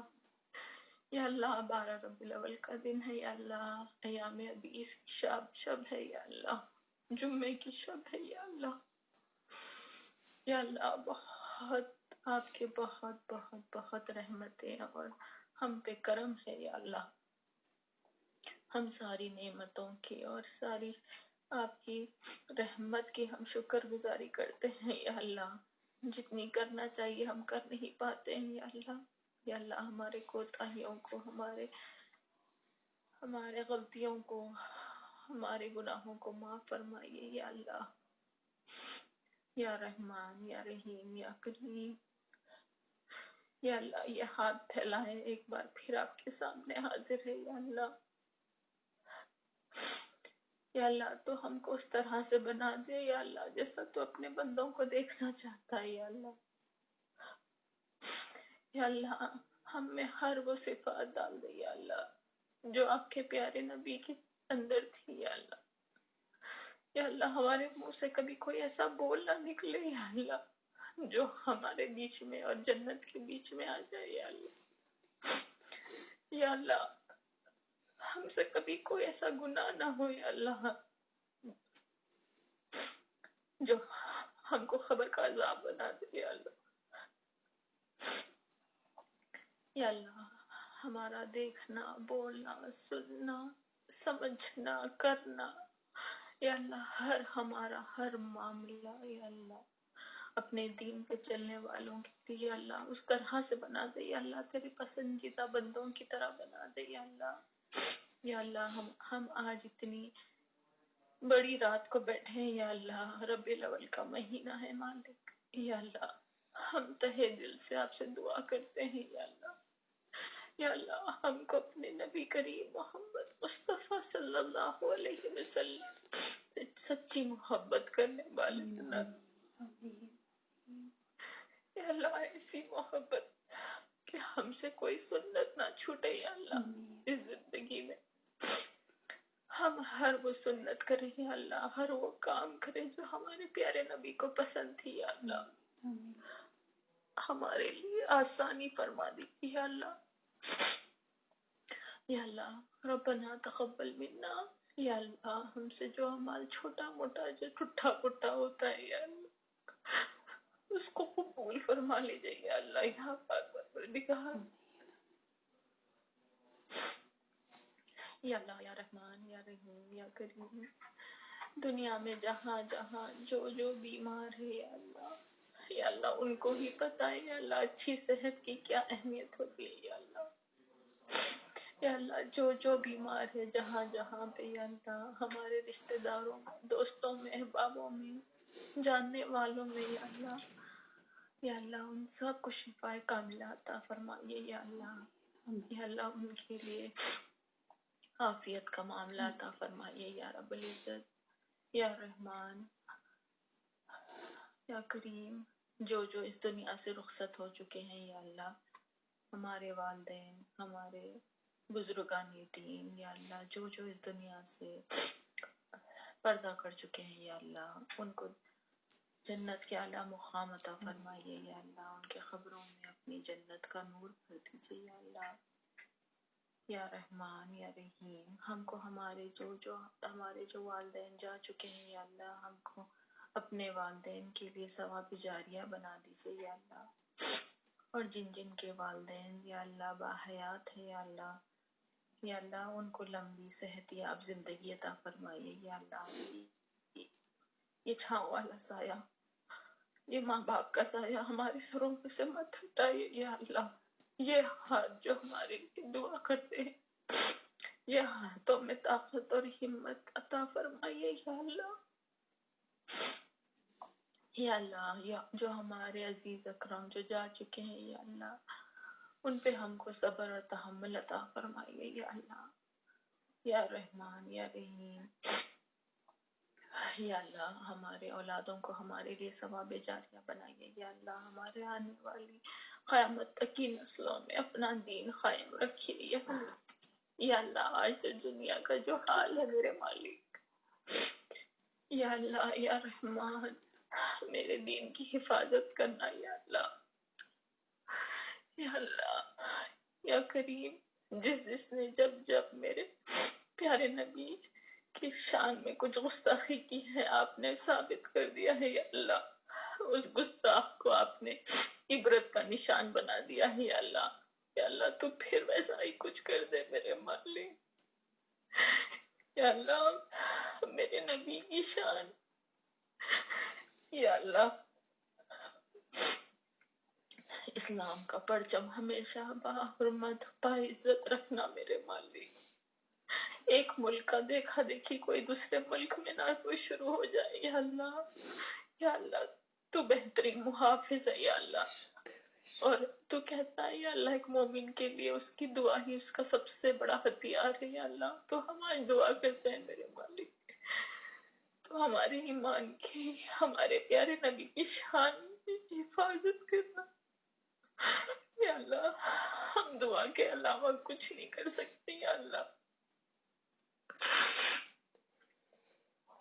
اور جو کچھ ہم کر سکتے ہیں یا اللہ، اس کے راستے ہم کو دکھائیے، وہ راستے ہمارے لیے آسان کریے یا اللہ. چاہے وہ چھوٹا ہو، بڑا ہو، مشکل ہو، آسان ہو یا اللہ، وہ راستے ہم کو دکھائیے میرے مالک یا رحمان یا رحیم. جو ہماری پیاری بہنیں جو ایام بیس کے روزے رہ رہی ہیں، راتوں میں جاگ رہی ہیں، عبادتیں کر رہی ہیں، جو جہاں جہاں دنیا میں آپ کا نیک بندہ یا اللہ عبادت کر رہا ہے، دعا کر رہا ہے یا اللہ، یا اللہ اسے قبول فرمائیے یا اللہ. ہم ان کے دعاؤں پہ آمین کہتے ہیں یا اللہ. یا اللہ جس نے ہم کو دعاؤں کا بولا ہے، کہا ہے، چاہا ہے، لکھا ہے یا اللہ، ہم ان سب کے لیے دلی دعا کرتے ہیں یا اللہ. یا اللہ اس محفل میں جو جمع ہے، جو موجود ہے، جو آ چکے ہیں اور جو آنا چاہتے تھے نہیں آج آ سکے یا اللہ، ہم ساروں کی دلی دعاؤں کو قبول فرمائیے یا اللہ. جو ہمارے لیے خیر اور عافیت کا معاملہ ہے وہ آسان فرمائیے یا اللہ. یا اللہ ہمارے اولادوں کو ہمارے آنکھوں کا نور اور دل کی ٹھنڈک بنائیے یا اللہ. یا اللہ تو نے اس دل میں، اس سینے میں ایک ماں کا دل دیا ہے یا اللہ. یا اللہ ماں کے دل میں ہمیشہ ٹھنڈک رکھیے یا اللہ. یا اللہ ایک ماں باپ اپنے بچوں کو بڑا کرنے کیا کیا چیز سے نہیں گزرتے یا اللہ، تو بہتر جانتا ہے یا اللہ. یا اللہ ہم کو ہمارے بچوں کے لیے بہترین والدین بنا دیجئے یا اللہ، اور ہمارے بچوں کو ہمارے لیے آنکھوں کا نور اور دل کی ٹھنڈک بنائیے یا اللہ، ہمارے بچوں کو ہمارے لیے بہترین ثواب جاریہ بنائیے یا اللہ۔ یا اللہ ہم ساری امت کے لیے دعا کرتے ہیں یا اللہ، ساری امت میں جو جو جہاں جہاں مشکل میں ہے یا اللہ، ایسی مشکل جو ہم شاید سوچ بھی نہیں سکتے یا اللہ، ان کی وہ مشکل آسان کر دیجیے یا اللہ۔ یا اللہ ہم ان کے لیے دعا کرتے ہیں جو خبروں میں سو چکے ہیں سالوں سال سے، لیکن ان کے لیے دعا کرنے والے کوئی ہاتھ نہیں یا اللہ، ہم ان کی آخرت کے لیے دعا کرتے ہیں یا اللہ۔ یا اللہ جب ہم چلے جائیں اس دنیا سے، ہم پردہ کر لیں اللہ، اور سالوں سال صدیاں نکل جائے، تو ہمارے لیے بھی کوئی ہاتھ دعا کرنے والے پیدا کرنا یا اللہ، ہمارے لیے بھی کوئی دعا کرنے والے ہاتھ سلامت رکھنا یا اللہ۔ یا اللہ ہمارے ایمان کی سلامتی چاہتے ہیں یا اللہ، ہمارے ایمان کی حفاظت چاہتے ہیں یا اللہ، تو سب سے بڑا اچھا محافظ ہے یا اللہ، تو حفیظ ہے، تو سلام۔ یا اللہ ہم کو ایسے بنا دینا یا اللہ جیسے آپ اپنے بندوں کو دیکھنا چاہتے ہیں یا اللہ، ہم کو چھوٹی چھوٹی دنیاوی خواہشات میں مت مبتلا کرنا یا اللہ۔ یا اللہ ایسی کوئی دل میں کبھی کوئی خواہش نہ ہو یا اللہ جو ہمارے اور ہمارے دین کے بیچ میں آ جائے یا اللہ، بس وہی دل میں خواہش ڈالنا یا اللہ جو ہمارے دین کے لیے اچھی ہو، ہمارے ایمان کے لیے، ہماری آخرت کے لیے اچھی ہو یا اللہ۔ یا اللہ کبھی کوئی ایسی چیز آنکھوں کو اچھی نہ دکھے، کبھی کوئی ایسی چیز دل کو نہ بھائے یا اللہ جو میرے ایمان کے لیے اچھی نہ ہو میرے اللہ۔ یا اللہ ہم کو اپنا بنا لے یا اللہ، ہم تیری خوشنودی چاہتے ہیں یا اللہ، پر سمجھ میں نہیں آتا کیا کریں یا اللہ، تو ہمارے اعمال کو قبول فرما لے یا اللہ۔ ربنا تقبل منا یا اللہ، ہماری نمازوں میں، ہمارے دعاؤں میں خلوص ڈال دیجئے یا اللہ۔ یا اللہ آپ کی رحمت سے ہی جائیں گے جنت میں یا اللہ، اپنے اعمال سے تو کوئی امید نہیں ہے یا اللہ، ہم پہ رحمت کی نظر پھر دیجئے یا اللہ۔ یا رحمان یا رحیم یا کریم، ہم دنیا کی بھی عافیت مانگتے ہیں یا اللہ، اور آخرت کی بھی عافیت مانگتے ہیں یا اللہ۔ ہم آپ سے عزت کا معاملہ چاہتے ہیں یا اللہ، یہ دنیا میں رسوا نہ کرنا میرے مالک، کبھی کسی کے ہم کو محتاج نہ کرنا یا اللہ، ایک لمحے کے لیے بھی، پلک جھپکنے کے اتنی دیر کے لیے بھی یا اللہ، کبھی اپنے کوئی بندے کے ڈیپینڈنٹ نہ کرنا یا اللہ۔ یا اللہ عزت اور عافیت کی زندگی عطا فرمائیے یا اللہ، عزت اور عافیت کی، چلتے پھرتے الحمدللہ خاتمہ بالخیر کی ہم آپ سے دعا چاہتے ہیں یا اللہ۔ یا اللہ خاتمہ بالخیر کی ہم آپ سے دعا کی طلب کرتے ہیں یا اللہ۔ یا اللہ ایسی کوئی بیماری نہ دینا یا اللہ، یا اللہ ایسی کوئی بیماری نہ دینا جس سے ہمارا سطر کھل جائے یا اللہ۔ جس طرح اڑے دھپٹے الحمدللہ رہتے ہیں یا اللہ، اسی طرح ہم کو اس دنیا سے رخصت کر دینا یا اللہ۔ یا اللہ تکبر ہمارے قریب نہ آئے یا اللہ، ہم کو تکبر سے دور رکھیے اللہ۔ ہم جانتے ہیں یا اللہ آپ نفرت کرتے ہیں تکبر سے یا اللہ، بس ہم کو ہمیشہ جھکا کے رکھنا یا اللہ، تکبر ہمارے قریب بھی نہ آئے یا اللہ۔ یا رحمان یا رحیم ہمارے مشکلوں کو آسان فرمائیے، ہمارے آزمائشوں کو ہمارے لیے آسان فرمائیے یا اللہ۔ یا رحمان تیری مدد کے بغیر کچھ بھی پاسبل نہیں اللہ، کچھ بھی ممکن نہیں ہے یا اللہ۔ ہم آپ سے دعا کرتے ہیں، آپ ہی کی عبادت کرتے ہیں اور آپ ہی سے مانگتے ہیں یا اللہ۔ ایاک نعبد و ایاک نستعین۔ یا اللہ ہمارے استاذوں کی زندگی میں برکت ڈالیے یا اللہ، ہمارے پہلے استاد سے لے کے ہمارا آخری استاد یا اللہ۔ یا اللہ ہم ہماری زندگی میں ہر استاد کے لیے ہم دعا مانگتے ہیں یا اللہ میرے پیارے استاذہ آپ کی زندگی میں برکت ڈالیے یا اللہ، آپ کی ہر خواہش پوری فرمائیے یا اللہ، آپ کے بولوں میں اتنی حکمت، الحمدللہ رب العالمین یا اللہ، ہم خوش نصیب ہے یا اللہ جو آپ نے ہم کو اسی جماعت سے جوڑا ہے یا اللہ، ہم جتنا شکر ادا کرو کم ہے میرے مالک یا اللہ، یا رحمان یا رحیم، جو مانگا ہے وہ بھی دے دیجیے یا اللہ، اور جو خیر کی عافیت کی چیز مانگنے سے رہ گئے ہیں وہ بھی دے دیجیے یا اللہ، یا رحمان ساری امت پہ اپنا کرم کریے یا اللہ، یا اللہ سارے اراؤنڈ دا گلوب جو ہمارے مسلمان ملک ہیں یا اللہ، جہاں جہاں پہ جو جس پریشانی سے جوجھ رہے ہیں یا اللہ، ان کی ہر پریشانی دور فرمائیے یا اللہ، یا اللہ ہم ہمارے مومن امت کے لیے دعا کرتے ہیں اور ہم ہمارے نان مسلمز کے لیے بھی دعا کرتے ہیں یا اللہ، ان کو ایمان کی دولت سے بخشیے یا اللہ، ان کو بھی اس ایمان کا مزہ چکھنے دیجیے، ان کو بھی یہ لطف عطا